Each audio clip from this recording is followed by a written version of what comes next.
Going deeper, as some of you know, I've lately been reading romances. Now, in a woman who'd come no nearer romance than Austen and Shakespeare until her late 30s, this must be understood in the way of a daring expedition into unknown and somewhat strange territory.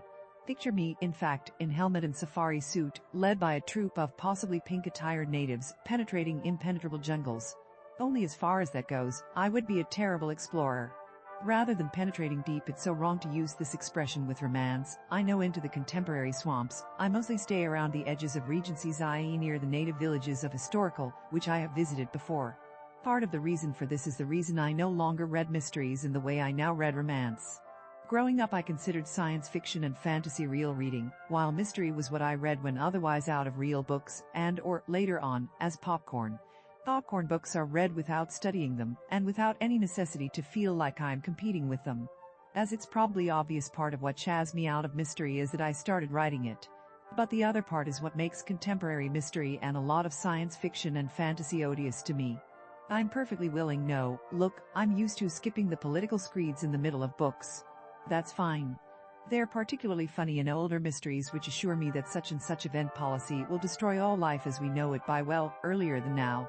So, cool.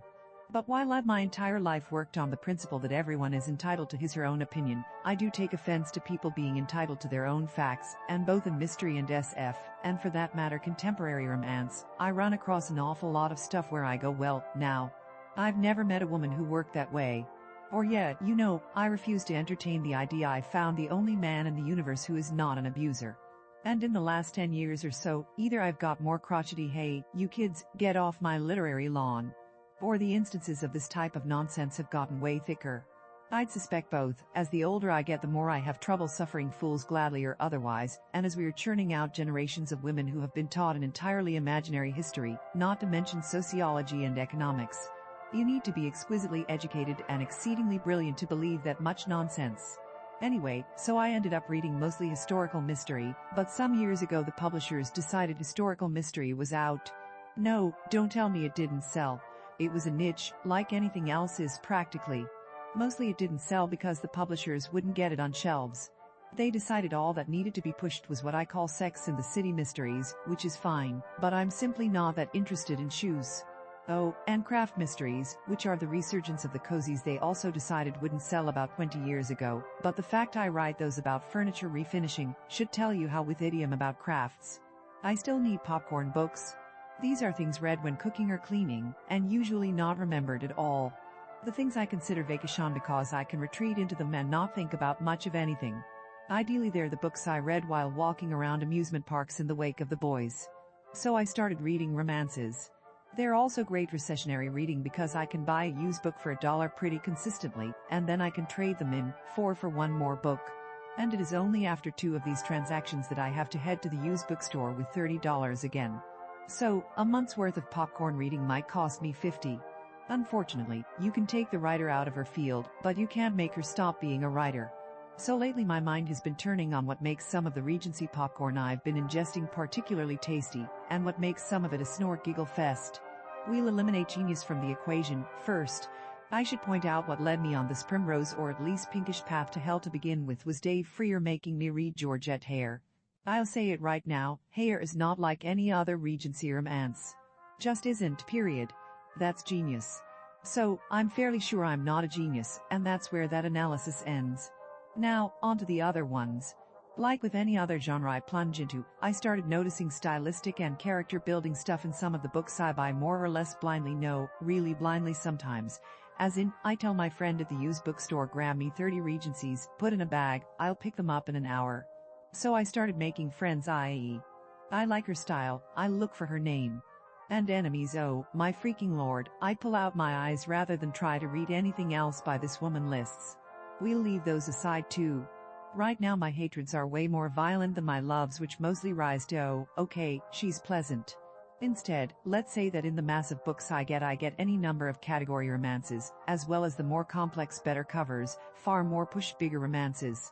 It wasn't until this weekend I realized I could tell which one I was reading, and would be able to even on Kindle, with no cover or way to tip me off to which it was. And then it occurred to me you might be interested, as I suspect this applies to all books. A lot of the category romances are painless enough to read. None has made it to my hate list. On the other hand, none has come close to the love list. What I would say for them is this: none of them is very deep. Now I think a lot of people have made this observation, and unusual the cure for it from editors who are not, after all, writers, and who are, most of them, university graduates in the fuzzier fields, is let's make it relevant. This usually results in the injection of the sort of ideas that could only pass as facts on a college campus. I suppose that makes them feel deeper or more relevant if you either agree with them, and or you've been living in an hermetically sealed chamber for the last 50 years, and the idea that someone would write a book positing women are the equals or even the superiors of men is a mind-blowing thought. For the rest of us, it amounts very much to a yawn. No, what makes these books as opposed to other Regency romances lighter or less relevant or, let's face it, less interesting is more difficult to correct, and I'd say it's this: the writer studiously avoids the big emotions. I realized this last night as I was reading one where a young girl ruins herself by attending a masquerade and being recognized. In one of the bigger books, this would be a serious thing, whether historically accurate or not, is something totally different, and the subplot of her finding true love despite this would be, if not the secondary subplot, she's the supporting role character to the entire book, at least the subject of the second half of the book. It would require some soul-searching and changes on her part. You'd see character growth. In this book, it is merely a diversion on the way to something else, and a reason to go to the country for a few days, and you know that the problem will be solved in the way other problems in this book are solved, through luck. In fact, we already know how it will be solved because, behind the back of the character, we hear that the guy who bragged of seeing her is not really believed, since what young lady of proper upbringing would go unmasked at a masquerade? Coincidence also helps a character follow another character who elopes, because someone with a carriage just drives by. In other words, it is too easy. Is that all, you say, and you'll remind me Hare also employs coincidences? Well, sure. But because not everything is easy in passing, you don't feel the coincidences are unwarranted. In this book, the coincidences mar a plot punctuated with irrelevancy. What do I mean irrelevancy? Well, take the disgrace above, even though we were sure it won't matter in the long run, and the girl is none too worried about it, and doesn't seem to give it a thought. This is the reason the main male character chooses to throw a hissy fit we never saw coming. And the reason the girl then chooses to elope with someone she never looked at twice before, and who in fact doesn't want to elope with her. On the better romances, they start with something the character wants desperately, and usually it's not just love, and then win love and other contretemps surround it, tightly never letting go until the climatic moment. What this means is that people don't acquire emotions and discard them simply to move the plot forward. If they want something, they'll continue wanting it until they either get it or are convinced it's bad for them. The emotions don't let up. They continue going deeper and deeper throughout the book. If you do that, then even a fluffy romance can touch the heart of the human condition. I know it's uncomfortable and it requires putting a lot of yourself in to go into the emotions, but trust me, it's the only way to make your book memorable and rising above the general stream of pap. And it doesn't matter what field you write in. Cross-posted at Mad Genius Club. If you like this content and want to support this channel, the blog, and Sarah's continued writing, please like and subscribe. If you really enjoy the content, please come and join the fun at accordingtohoyt.com.